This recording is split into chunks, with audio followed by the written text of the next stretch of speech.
नमस्कार जय जगन्नाथ श्यामिली अच्छा आज भिडियोटी बनइबार कारण किछि दिन हम मु additional chief secretary and principal secretary को एक चिठी लिखी मो जो केस होता गत मास 11/6/2026 मसीहा जो पुलिस मते निर्मम भाव में माड़ मारी विडोंग मिछ केस रे जो मते जेल को पठे दिया जाइथिला ता विरुद्ध जदि आईआईसी और विडोंग एगेंस्ट दृढ़ कार्यानुष्ठान निया न जाए ताहले मो 13 तारिख रे लोयर पीएमजी रे आमर अनशन रे बसिबी। तो वर्तमान सुधा आज 12 तारिख सुधा किसी भी कार्यानुष्ठान ग्रहण करा गला नाही।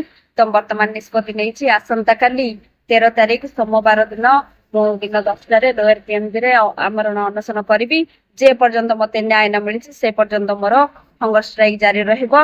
आपण मानक फोटो पाइबा आपण मानक आशीर्वाद निश्चित भाव में मो ऊपर रहू। जय जगन्नाथ।